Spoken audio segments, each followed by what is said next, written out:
Bonjour, aujourd'hui je vais vous montrer comment utiliser l'outil Devoir de Teams pour envoyer une évaluation en format Word à vos élèves. Une évaluation sur laquelle vous allez pouvoir ajouter des zones de texte, donc juste ici, et dans lesquelles l'élève va pouvoir venir inscrire ses réponses. Donc je vais me diriger vers mon outil bloc-notes de classe. C'est là que je vais insérer mon document. Donc je vais ajouter une nouvelle page que je vais appeler Évaluation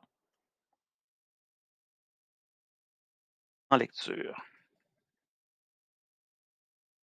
Je vais aller dans Insertion, insérer un fichier, insérer une impression de fichier. Donc, je vais choisir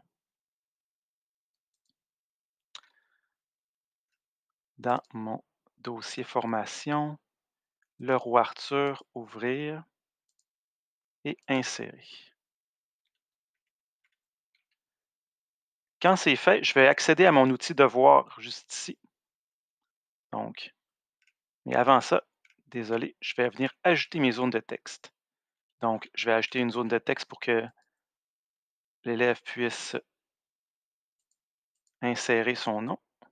Donc, juste ici, nom.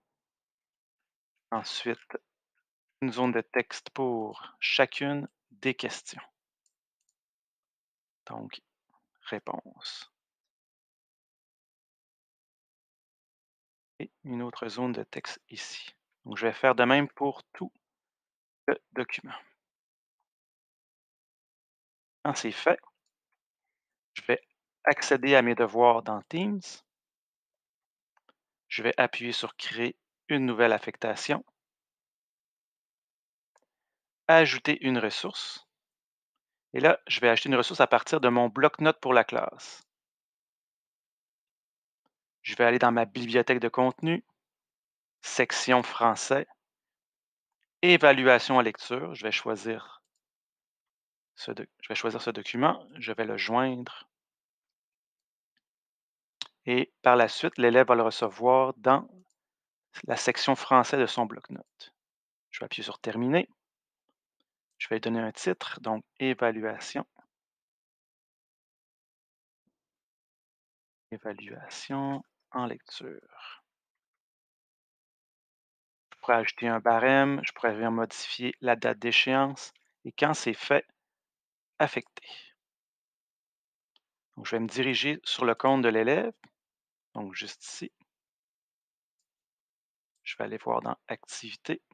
Donc, l'évaluation de lecture vient d'apparaître, afficher le devoir. Donc, je suis sur le compte de l'élève. Donc, on va voir de quelle manière le devoir pourra être complété. Donc, comme vous pouvez voir, il y a une zone de texte ici. Il va pouvoir venir écrire son nom, donc Raphaël, et répondre aux questions. Où le roi Arthur vit-il en campagne? Quand le roi Arthur rencontre-t-il Pélinore? Soir. Quand l'élève a terminé, il appuie sur Fermer et il peut remettre son travail à l'enseignant.